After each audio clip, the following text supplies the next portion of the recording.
Hello everyone and welcome to my B&B 724 YouTube channel. Please hit the subscribe button and give this video a thumbs up. Will is recruited by Steffy and Finn for the Luna Seduction trap. According to previews for The Bold and the Beautiful, John Finn Finnegan and Steffy Forrester will have a vital ally in their battle against Luna Nozawa. Luna obviously has a weakness, and that weakness is Will Spencer. Finn and Steffy will attempt to take advantage of Will throughout the week of June 23rd to 27th. Will support helping because he sees Luna as a danger to Electra Forrester and other individuals he cares about. The three of them will collaborate on taking down Luna after Steffy and Finn Enlist Will in a seduction trap set by Luna. Before Will starts this plan, fans might expect to see a brainstorming session or two. Luna has expressed her interest in Will and, to be honest, now appears to be completely enamored with him. Luna apparently won't realize anything fishy is happening when Will knocks on her door with significant news. Despite Will's repeated rejections, Luna thinks she's improving and that he secretly wants her. When Will visits Luna's flat, he will effectively convince her that she is correct. Will claims that Electra doesn't excite him and discusses a supposedly fictitious breakup in the weekly preview video for B&B. Will responds that he wouldn't be there if he didn't enjoy danger when Luna asks him if he does. Before they finally lock lips, the teaser also features Luna kissing Will's neck. A makeout session might be the extent of Will's seduction attempts because it's difficult to imagine him going so far as to take Luna to bed. There will inevitably be some issues with this daring plan, but Will approach this task with confidence. When the truth is revealed and the ruse eventually falls apart, Luna will undoubtedly lose it. According to spoilers for The Bold and the Beautiful, Luna will do some unexpected things in the upcoming episodes. Deacon responds to Hope's engagement after Brooke and Taylor have a catty conversation about Ridge. Brooke enters the Forrester mansion as Taylor hangs up on a client. The blonde talks about how committed she is.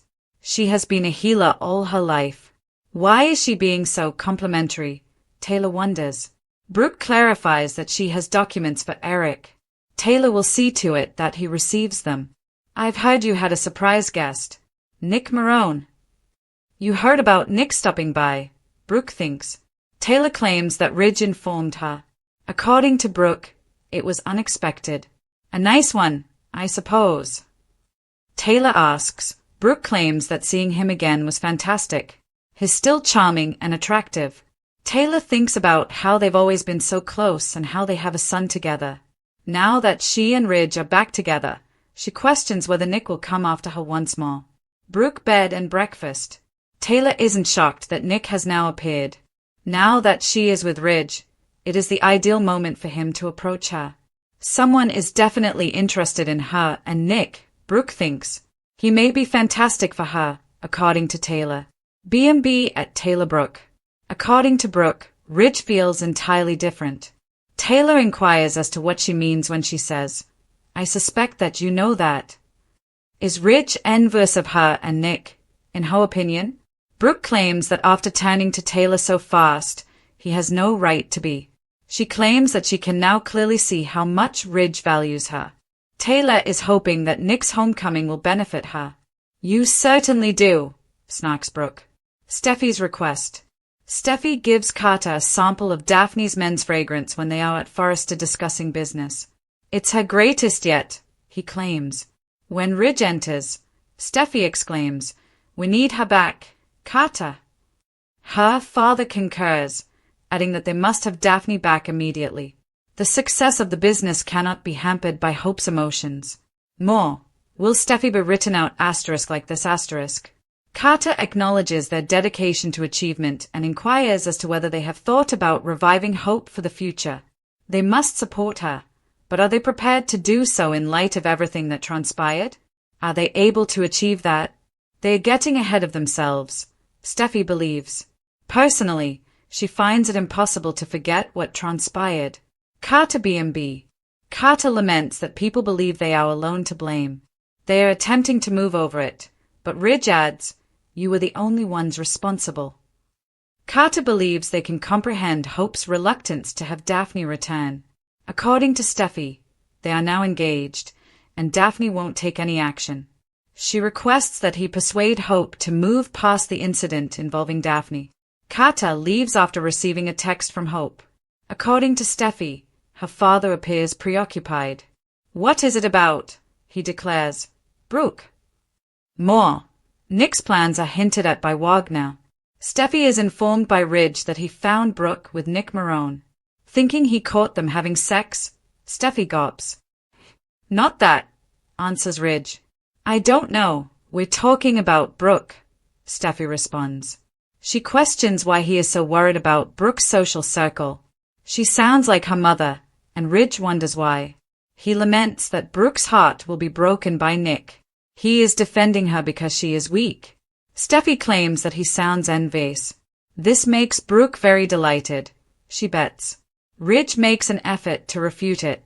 Steffy inquires as to what message he believes her mother is receiving from this. B&B Steffy. Hope's engagement and the Deacon's response. Deacon admires Hope's engagement ring in Illinois Giardino. He won't claim that he doesn't have problems with Carter, but it's her decision. She questions whether her father believes she is taking a risk. She is reminded by Deacon that they were having drama at Forrester not too long ago. "Hope, are you certain about this?" Hope assures her father that she is certain. She requests that Deacon cease his persistent prodding. There's nothing to be concerned about. He could use a new pizza oven, so Deacon teases how much they could get for the ring. He becomes serious and tells Hope that he is happy if she is. He is concerned, but they embrace. B&B Deacon Hope.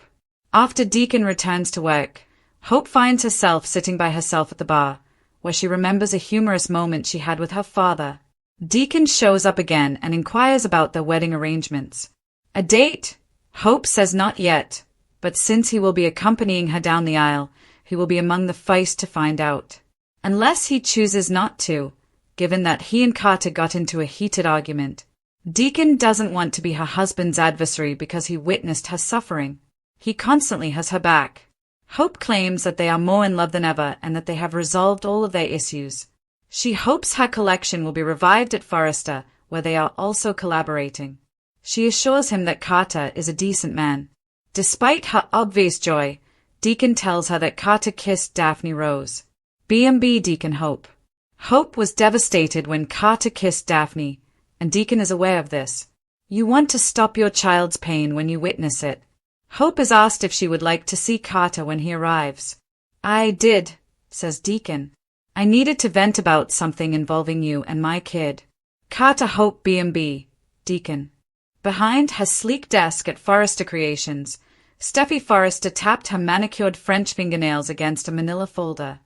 Her face was impassive, but her mind was working on a scheme that would shift the balance of power back in her favor. Her husband and devoted ally, John Finnegan, leaned forward with furrowed brows across from her, his medical training clashing with the morally ambiguous seas his wife was navigating. Now, they were more than just spouses, they were partners in a plot to undo the power Luna Nozawa had started to have over them and their son, Hayes. Luna was always one step ahead of them and had slipped through their fingers far too often. She used charm, manipulation, and now obsession to gain more ground on the Forrester family. However, Steffi and Finn weren't acting alone this time. Will Spencer was a new recruit for them. The young man was back in Los Angeles, has brilliance in his eyes, strength in his name, and a strong personal interest in Luna's demise. Luna had previously targeted Electra Forrester, his longtime romantic interest and current lover. Steffi was going to take advantage of Luna's unhealthy obsession with Will in order to destroy her because her fascination with him had gone beyond a harmless crush to a deadly obsession. Instead of using weapons, they would use seduction, poison cloaked in love. Finn's initial reluctance gave way to reluctant assent as Steffi explained her strategy. Will was willing to assist. He wasn't just a helpless pawn, after all. Will believed that Luna posed a danger to the Forrester dynasty stability as well as to Electra. He was aware of Luna's tactics of playing the victim, manipulating events, and twisting stories to gain a foothold on the Forrester throne. She had beguiled Eric, courted RJ, betrayed Steffi, and worse, manipulated Hayes' affections by making presents and promises that went beyond the bounds of emotional grooming and loving stepfamily. Finn could no longer bear Luna's proximity to his son. They decided that exposing her was the only way to get rid of her for good. On paper, the plan was straightforward. Will would entice Luna, causing her to let her guard down, after which Steffy and Finn would set up their trap. They would document her admission of deceit or manipulation, or even better, they would catch her in the act of doing something that would permanently damage her reputation. Steffy, Finn, and Will had a lot of serious planning meetings. Behind closed doors in a quiet conference room in Forrester, the three of them drew scenarios, exchanged ideas, and planned conversations. Steffy cautioned Will that Luna was shrewd and unpredictable. However, Will had learned to strike a balance between shrewdness and compassion from his upbringing under the astute guidance of Bill Spencer and Katie Logan's moral compass. He was skilled at being sincere, speaking in half-truths, and keeping Luna hopeful while leading her father into the trap. Under the pretense of sadness, Will would arrive at her flat and say that Electra had broken up with him and that he had finally come to the realization that the passion he desired wasn't in his current relationship but rather with Luna. Naturally, Luna would purchase it. She had persuaded herself that Will shared her attraction, even if he had rejected her before. When Steffy's secretary found her diaries during a routine maintenance request, they contained pages of fantasies about Will, including passionate embraces, romantic dinners, and vows of love. Though reading them made Steffy nauseous, she knew they held the secret to bringing about Luna's demise. On the big day, Will knocked on Luna's flat door wearing a fitting navy shirt and pants that exuded casual confidence. With her hair disheveled from hours of pacing, she responded while wearing a silk robe.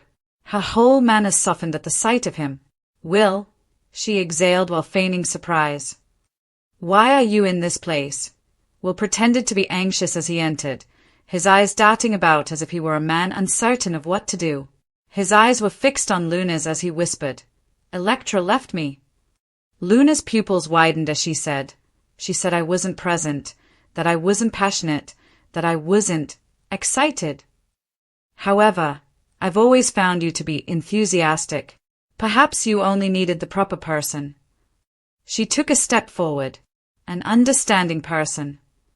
Will gave a halting chuckle. Yes, you might be correct. Perhaps I was looking at the right person the entire time. Steffy and Finn, back at the Forrester mansion, watched the action through a covert camera Will had concealed in his jacket. Finn's mouth tightened. It was functioning, almost pulsing with want. Luna drew closer to Will and muttered, "Do you enjoy risk, Will?" His response was polished, well-rehearsed, and eerily alluring. "If I didn't, I wouldn't be here." The camera captured Luna leaning in, kissing him after a low gasp escaped her voice and her lips grazing his neck. Will answered, reluctantly at first, then with enough favor to make it seem convincing. It didn't continue. Will had no intention of putting it to sleep. However, the delusion was total. Luna thought they were finally getting along. She was prepared to collapse, totally, in public, and destructively. The consequences were immediate. The following day, Will vanished. No phone calls. No messages. Heart pounding. Luna drove to Spencer Publications in search of him, only to discover Will standing next to her with a disgusted expression on his face and Electra waiting for her with ice in her veins. Luna objected, her voice shaking. "You kissed me." "You said," Will interrupted icily. "I said what you wanted to hear." Luna spun to Electra and said, "And you fell for it. You are not loved by him." Enough, Electra yelled.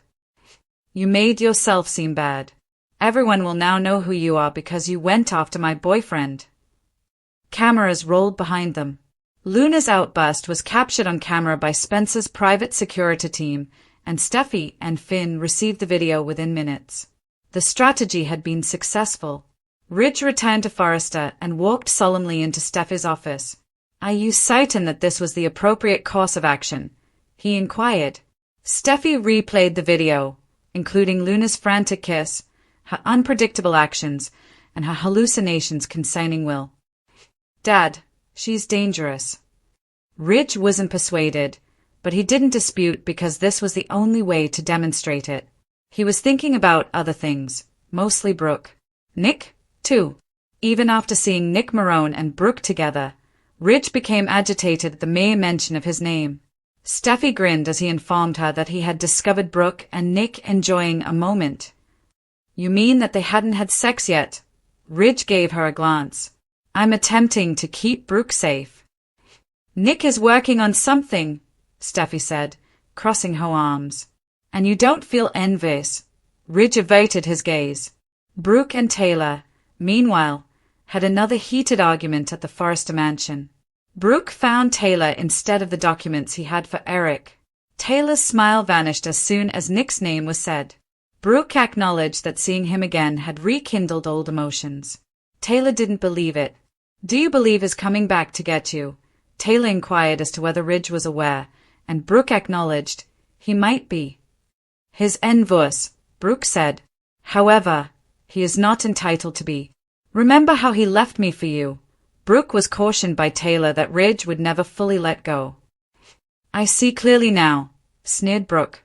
Taylor didn't believe it for a second. Ridge might want to keep me safe, but Nick? Nick wants to love me. Deacon Sharp questioned Hope about her engagement to Carter at Illinois Giardino later. He couldn't forget how devastated she had been when Carter kissed Daphne, even though he supported her happiness. Despite Hope's assurance that it was behind him, Deacon's paternal instincts took over. The two guys had a polite but uncomfortable conversation until Carter arrived. Deacon cautioned Carter against making the same mistake twice. Carter said that he would not. However, Carter still carried a burden on his conscience from the back of his mind. Steffi had asked him to persuade Hope to forgive Daphne. Luna's world fell apart as all of this transpired. At Forrester, Steffi made the video available internally. After being called to Ridge's office, Luna was met with Finn, Will, and Electra in addition to Ridge and Steffi. She attempted to excuse herself by saying she thought Will cared and that she had been duped. Steffi yelled, "You believed what you wanted to believe. You used our family, Luna," Ridge continued. "You're not welcome here anymore." Luna's eyes welled up with tears. She was exiled in addition to being dismissed. She turned to Will one last time as she left, defeated and alone herself. Was any of it authentic? Will gave her an intense gaze. Not a moment. Thus, a week of captivating drama was provided by the bold and the beautiful through a succession of intense confrontations, covert recordings, treacheries, and daring seduction traps. Steffi's strategy had succeeded. Finn was by her side. Will had shown that he was a player in the game, not merely a Spencer heir. The Forrester family felt in charge again, and Luna Nozawa had fallen. Deeper conflicts, however, arose in the shadow of this victory. Ridge became envious of Brooke and Nick's rekindled romance. Taylor didn't feel prepared to let go. Deacon was worried about Hope. There were doubts about Carter's loyalty. Luna, too? She had not finished yet. Because a new fire was burning beneath those broken eyes and crushed pride, a yearning for vengeance that would make the seduction trap seem like a piece of cake. They had cornered Luna. However, the prey with nothing left to lose is the most dangerous. As Steffi Forrester and John Finnegan discussed the most recent developments in their ongoing battle against Luna Nozawa, who had not only caused turmoil in their personal lives but had also grown to be a very unnerving presence around Hayes Finnegan and Electra Forrester, the tension at the Cliff House was electric. Steffi's intuition and Finn's mounting unease weren't the only things that needed to be addressed. Luna's behavior had gone too far. Even the most experienced Forrester strategists were taken aback by the crazy and desperate plan that emerged during the week of June 23rd to 27th. Enlist Will Spencer, the now-grown, self-assured, cunning young man who had established himself as a formidable force, to woo Luna and reveal her intentions. This plot, known as the Luna Seduction Trap, would show how far Steffi and Finn were prepared to go to protect their family and how far Luna's own compulsive impulses could lead her to self-destruction, despite the fact that it was contentious and morally difficult. After returning from Europe, Will was older, wiser, and bitter against Luna for controlling those close to him, especially Electra, Thomas Forrester's daughter and a budding fashion designer in her own right. Will was aware that Luna was a crafty, tenacious, and dangerously focused individual rather than merely a lovesick lady seeking love. Steffy had objected when Finn first proposed the idea, but as she gave it more thought, she came to the conclusion that Luna's obsession with Will might be the only thing holding her in. For his part, Will didn't need much persuasion. He had always viewed himself as the guardian of the weak, and he was resolved to take action since Luna's games were causing Electra to become even more emotionally isolated. Away from prying eyes, Steffy and Finn's home office hosted the first brainstorming session late at night. Will showed in wearing a smart black suit and was charming and intelligent. Finn described Luna's recent actions, including her erratic hospital visits under false pretenses, her fixation on Hayes, and her covert threats against Steffy. Will narrowed his eyes as he listened. This became more than simply a goal to him. It became personal. They went over Luna's increasingly possessive comments about Will and her vulnerable times with other people, followed by an examination of her cryptic and manipulative text messages to Electra. Steffy stated bluntly and icily, "She wants you, Will. She has been following you around like a hawk." The strategy was surprisingly straightforward. Will would trick Luna into believing he felt the same way about her, luring her into a sexual relationship that might later be revealed. It's time we give her what she wants, and let her trap herself in the process. In addition to exposing Luna's true intentions, they hoped that this would destabilize her sufficiently to permanently remove her from their lives. Will was to exercise caution, sexy yet unreadable, charismatic but emotionally aloof. It would be a psychological trap rather than a physical one. Finn explained, "We're not asking you to sleep with her. Simply approach her till she begins to reveal herself. Then we reveal everything."